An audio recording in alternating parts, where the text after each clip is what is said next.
क्या आपका भी वजन लगातार बढ़ते जा रहा है? शरीर में ऐसा लगता है कि जैसे सूजन आ गई है और आप थायराइड या फिर कोलेस्ट्रॉल बढ़ने से परेशान हैं, तो आपके शरीर में कफ दोष असंतुलित हो गया है। अब आप सोच रहे होंगे कि ये कफ दोष क्या है।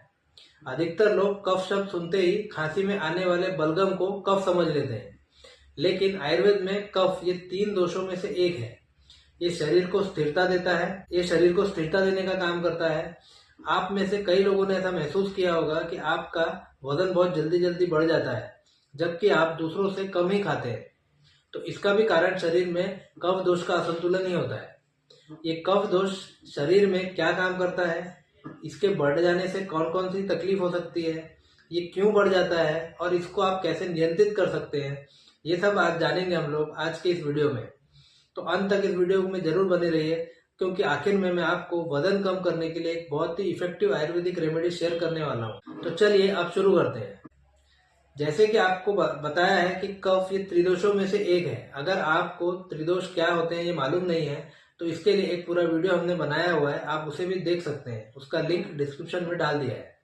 तो कफ दोष ये पृथ्वी और जल इन 2 महाभूतों से मिलकर के बनता है। अगर हम कफ दोष की क्वालिटी के बारे में बात करें तो ये भारी यानी हैवी होता है, इसमें चिकनाहट होती है, इसमें ठंडा एक गुण होता है, ये स्थिर यानी स्टेबल होता है, ये मीठा और चिपचिपा होता है। किसी भी दोष में जो गुण पाए जाते हैं उनका शरीर पर अलग अलग प्रभाव पड़ता है और उसी से हमें प्रकृति का भी पता चलता है। देखिए, शरीर में कोई भी दोष हो, वात पित्त या कफ, इनके बढ़ने का मुख्य कारण होता है गलत खान पान की आदतें या फिर गलत जीवन शैली। कफ दोष भी इसी कारणों से बढ़ता है, जिसमें से मुख्य है कि मीठा, खट्टा या चिकनाई युक्त अगर कोई व्यक्ति ज्यादा खाता है या ज्यादा सेवन करता है तो उसका कफ दोष बढ़ जाता है। मांस, मछली इनका अधिक सेवन करने से भी कफ दोष बढ़ जाता है। तिल से बनी हुई चीजें, गन्ना, दूध, डेयरी प्रोडक्ट्स या नमक का अधिक सेवन करने से भी कफ दोष में असंतुलन आ जाता है। फ्रिज का ठंडा पानी पीना, आलसी स्वभाव होना या फिर एक ही जगह बैठकर काम करना, रोजाना व्यायाम न करना, इन सब से भी कफ बढ़ता है। घी, तेल, तला हुआ, मिठाई, सिंघाड़ा, नारियल ऐसे पदार्थ खाने से भी शरीर में कफ दोष का संतुलन बिगड़ जाता है। कफ दोष ये सुबह 6 बजे से लेकर 10 बजे तक ये प्राकृतिक रूप से शरीर में बढ़ा हुआ होता है। इसके अलावा बाल्यावस्था यानी कि छोटे बच्चों में भी कफ प्राकृतिक रूप से ज्यादा होता है और इसीलिए आपने देखा भी होगा कि बच्चों को सर्दी, खांसी, निमोनिया इस जैसी प्रॉब्लम ज्यादा होती है। अगर हम मौसम की बात करें तो वसंत ऋतु यानी कि फरवरी और मार्च के महीनों में कफ दोष स्वाभाविक रूप से बढ़ता है। अब कैसे पहचानेंगे कि शरीर में कफ दोष बढ़ा है या नहीं? तो कफ दोष बढ़ जाने पर शरीर में कुछ खास तरीके के लक्षण नजर आने लगते हैं। इन लक्षणों से आप समझ सकते हैं कि आपके शरीर में कफ दोष बढ़ गया है या फिर नहीं बढ़ा है। तो अगर आपको हमेशा सुस्ती बनी रहती है, ज्यादा नींद आती है, शरीर में भारीपन लगता है, मल मूत्र पसीने में चिपचिपापन रहता है, शरीर में ऐसा लगता है जैसे गीलापन है कि कुछ ठंडा ओढ़ लिया ऐसा लगता है, शरीर में लेप लगा हुआ सा महसूस होना, आंख और नाक से अधिक गंदगी का स्राव होना, भूख देर से लगती है, खाना देर से पचता है, शरीर में ढीलापन लगता है, सांस लेने में तकलीफ या फिर बलगम के साथ खांसी आती है या फिर डिप्रेशन जैसी समस्या हो रही है, तो समझना चाहिए कि आपका कफ दोष जो है ये असंतुलित हो रहा है। तो इस बढ़े हुए कफ दोष को कैसे ठीक कर सकते हैं? तो इसके लिए सबसे पहले है निदान परिवर्जन करना।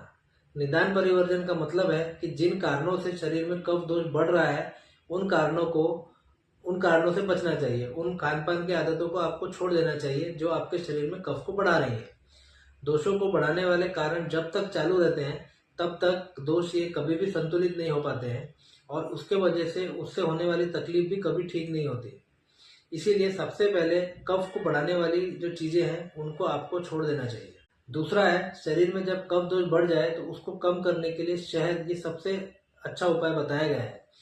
आयुर्वेद में शहद को शरीर को रुक्ष यानी रूखा करने का उसके अंदर एक गुण होता है और इसी के लिए ये कफ को कम करने में सबसे अच्छी दवा मानी गई है। रोज सुबह 1 गिलास पानी में 1 से 2 चम्मच शहद डालकर लेने से कफ कम हो जाता है और इससे वजन कम करने में भी मदद होती है। लेकिन यहाँ पे ध्यान रखिए कि शहद जो है इसको गर्म पानी के साथ कभी भी नहीं लेना है, क्योंकि ये गर्म पानी के साथ ये विरुद्ध आहार हो जाता है और इससे कई दूसरी बीमारियां आपको हो सकती है। तीसरा है, शरीर में बढ़े हुए कफ दोष को कम करने के लिए बाजरा, ज्वार या मिलेट्स इस प्रकार के अनाज की रोटी आपने खाना चाहिए। खाना बनाने के लिए सरसों का तेल उपयोग करना ज़्यादा अच्छा होता है। छाछ और पनीर खाना ये भी कफ दोष वालों के लिए अच्छा माना गया है। चौथा है, कफ दोष बढ़ जाने पर मीठा, नमकीन और खट्टी चीज़ें, इन चीज़ों से परहेज करना चाहिए। बल्कि इसके विपरीत इसके विपरीत तीखा, कड़वा और कसैले स्वाद वाली चीज़ें ज़्यादा खानी चाहिए। कफ को कम करने के लिए हल्दी, सौंठ, काली मिर्च, दालचीनी ऐसे मसालों का प्रयोग करना चाहिए।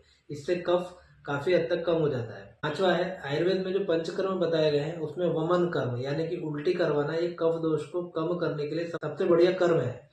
इससे शरीर में जमा कफ दोष को उल्टी करके शरीर से बाहर निकाल दिया जाता है। ये वमन कफ दोष से संबंधित सभी प्रॉब्लम्स को जड़ से खत्म कर देते हैं। इसे आयुर्वेदिक डॉक्टर की देखरेख में ही कराना चाहिए। इसके अलावा अगर आपके शरीर में कफ बढ़ गया है तो आपने गर्म पानी से नहाना चाहिए, रोज थोड़ी देर धूप में बैठना चाहिए और व्यायाम करना ये कफ दोष वालों के लिए बहुत ही जरूरी चीज है। जैसे कि आपसे मैंने पहले बोला था कि वजन कम करने का एक आपको खास उपाय बताऊंगा, तो वो उपाय ये है कि आपको एक नागरमोथा की जड़ आती है, वो जड़ आपको मार्केट में आसानी से मिल जाएगी।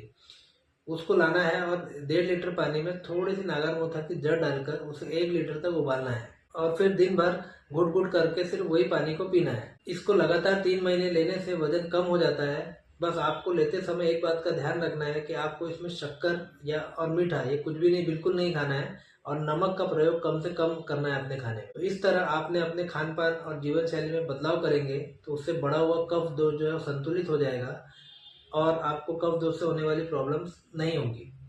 उम्मीद है ये जानकारी आपके काम आएगी और इससे आपका स्वास्थ्य बेहतर होगा।